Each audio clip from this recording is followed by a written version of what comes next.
Salut à toi public, bienvenue dans la correction de cet exercice où nous allons étudier deux notions. La première c'est le principe d'inertie et le deuxième c'est la poussée d'Archimède. Alors pour le principe d'inertie, si jamais tu n'es pas très au point par rapport à ça, je vais te mettre un lien dans les commentaires où tu pourras te former sur le principe d'inertie. Et pareil pour la poussée d'Archimède qui est un préalable, il faut avoir compris finalement d'où vient cette poussée d'Archimède avant de commencer ce type d'exercice. Donc, dans cet exercice, une montgolfière est constituée d'un ballon contenant de l'air chauffé à l'aide d'un brûleur et d'une nacelle. Comme l'air chaud est moins dense que l'air froid, la montgolfière s'élève sous l'effet de la poussée d'Archimède, ça on va le montrer. La masse totale M de l'enveloppe de la nacelle et du passager vaut 400 kg. Donc, dans un premier temps, la montgolfière est immobilisée par une corde reliée d'une part au sol et d'autre part à la nacelle. Faire l'inventaire des forces qui s'exercent sur la montgolfière et les représenter. Donc là, finalement, elle est immobilisée. On identifie plusieurs forces. Déjà, il y a le poids de la montgolfière. Il va y avoir la poussée d'Archimède et la tension de la corde. Alors, le préalable à tout exercice de méca, c'est déjà de commencer par décrire le système. Donc là, on dit, le système étudié, c'est la montgolfière dans le référentiel. On précise le système, le référentiel terrestre supposé galiléen par approximation. D'après le principe d'inertie. Alors, d'après le principe d'inertie, si ta montgolfière elle est immobile, alors ça veut dire qu'elle est soumise à des forces qui se compensent. C'est-à-dire que les trois forces qui vont s'exercer dessus, quand tu fais la somme vectorielle, quand tu ajoutes les vecteurs bout à bout les uns des autres, tu dois tomber sur le vecteur nul. Ça, c'est le principe d'inertie. C'est le cas également si ta montgolfière était en translation rectiligne uniforme. Alors ça, c'est ce qu'on appelle la notion d'équilibre. Je l'ai déjà dit dans la précédente vidéo. L'équilibre en mécanique, c'est soit le solide est immobile, soit il est en translation rectiligne uniforme. En gros, il va en ligne droite à vitesse constante. Donc on y va, le poids, s'il faut le décrire, donc on le dessine vertical dirigé vers le bas. Là, j'ai mis l'origine du poids au niveau du centre d'inertie de la montgolfière que j'ai représenté par un cercle. Sa norme, ça va être la masse de la montgolfière fois la valeur de la pesanteur. Donc la masse, elle vaut 400 kg. La pesanteur, on va la fixer à 10 mètres secondes moins 2. On va pour la poussée d'Archimède. Donc la poussée d'Archimède, elle est verticale dirigée vers le haut. Je te rappelle l'énoncé de la poussée d'Archimède, c'est tout corps plongé dans un fluide reçoit une poussée verticale dirigée vers le haut, dont la norme est égale au poids du volume de fluide déplacé. Je te rappelle, va voir dans les commentaires si jamais tu n'es pas au point par rapport à la poussée d'Archimède. Donc masse de fluide déplacé, ça va être le fluide déplacé, ça va être l'air. Ici, l'enveloppe de la montgolfière va déplacer de l'air. Avant qu'elle ne soit gonflée, la montgolfière, il y avait de l'air froid.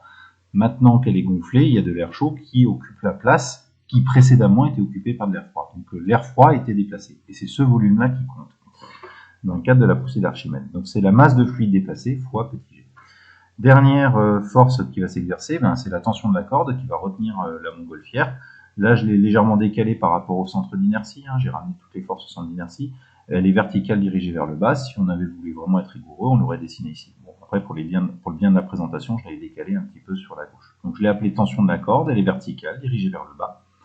Le point d'application, c'est le point d'attache et sa norme, c'est grand T. Voilà pour la description du système. Donc là, on est sur un exercice de méca classique.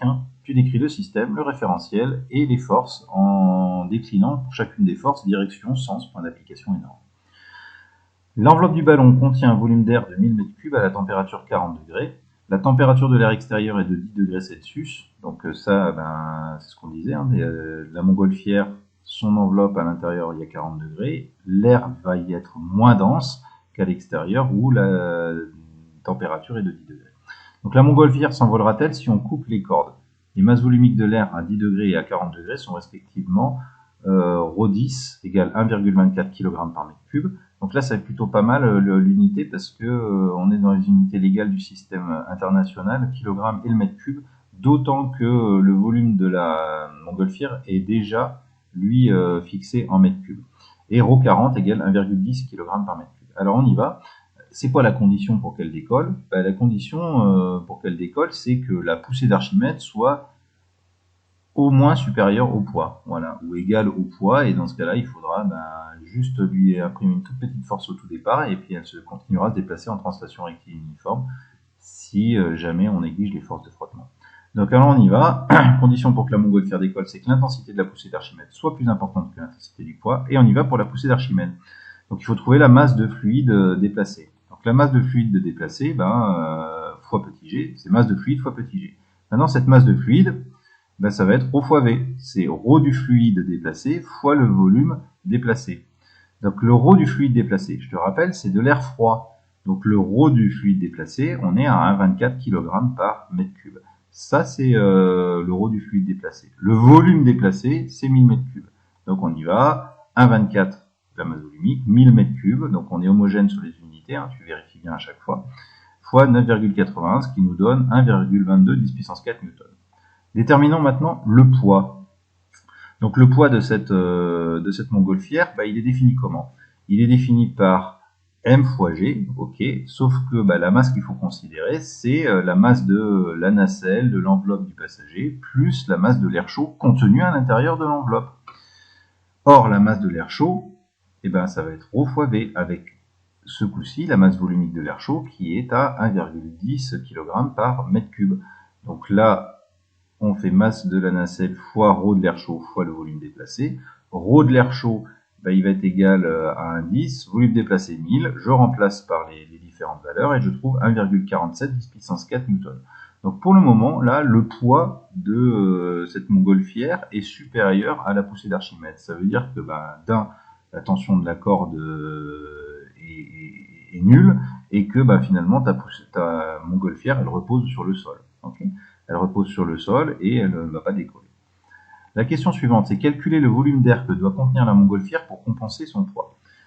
Donc on aura dans ce cas-là la norme des deux vecteurs qui est égale. Alors attention, j'insiste sur la notation, tu n'as pas le droit d'écrire vecteur PA égale vecteur P, parce qu'ils n'ont pas le même sens. Ils ont certes la même direction, la même norme dans ce cas-là, mais ils n'ont pas le même sens. Donc là, on marque bien la norme de PA, c'est-à-dire la valeur en newton de la poussée d'Archimède et la valeur en newton du poids qui doivent être égales si la poussée d'Archimède compense le poids.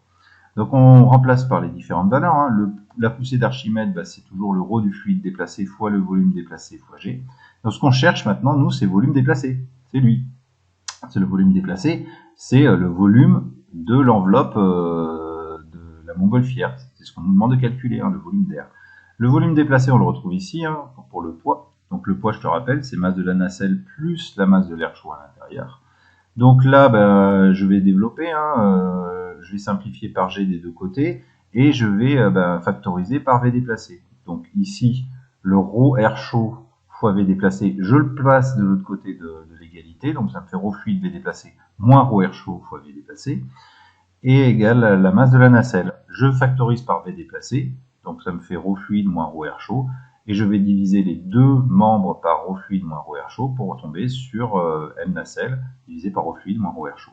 Donc ici concrètement, il n'y a plus qu'à remplacer par les valeurs numériques et ça nous donne un volume pour la montgolfière de 2,86 10 puissance 3 mètres cubes.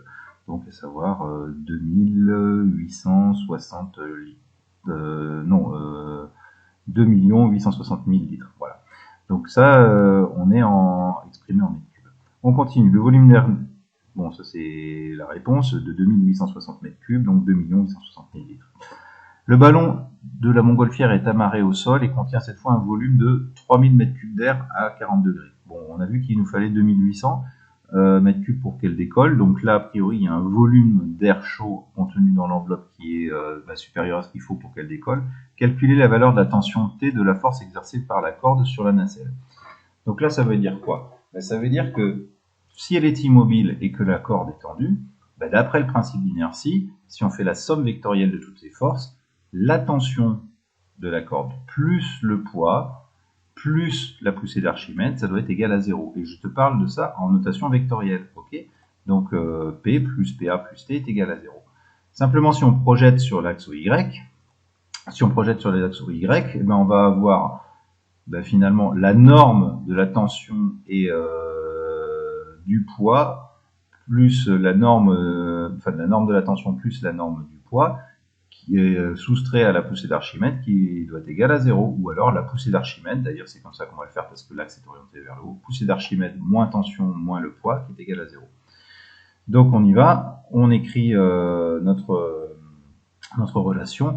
La poussée d'Archimède est ici, c'est ρ fluide fois volume déplacé fois G, donc lui c'est positif, hein, il est dirigé vers le haut et mon axe OY est dirigé vers le haut, moins la tension, parce que la tension est dirigée vers le bas, moins ici le poids est égal à 0. Donc ce que j'en cherche, c'est ça. Là, on a tout, hein. On a la masse de la nacelle, on a les masses volumiques, on a le volume déplacé, il n'y a plus qu'à isoler T. Donc je fais passer tout le reste je laisse T de ce côté-là et je fais passer tout le reste de l'autre côté. Ce qui me donne T est égal à l'expression qui est ici. Et je remplace par les valeurs numériques, ce qui me donne une tension de 196 newtons. Ok. Dernière question pour cet exercice. La montgolfière s'élève, la température de l'air extérieur varie un peu. Donc on imagine qu'il est dans une tranche d'air homogène, hein, à 10 degrés. La quantité de matière de l'air contenu dans le ballon est constante. Donc concrètement, les 3000 m3, ils vont y rester. Le brûleur est arrêté et l'air dans le ballon se refroidit progressivement. Expliquez pourquoi la montgolfière va redescendre. Et bien ça, c'est relativement simple. La poussée d'Archimède, elle va rester constante, okay, parce que elle dépend juste du volume de fluide déplacé. Donc très bien, elle va rester constante. Seulement, lui, le poids, qu'est-ce qu'il va faire, le poids? Il va augmenter. Pourquoi? Parce que l'air à l'intérieur est en train de se refroidir. Et oui, si tu mets pas des coups de brûleur, il se refroidit. Donc la densité de l'air chaud va finalement augmenter petit à petit.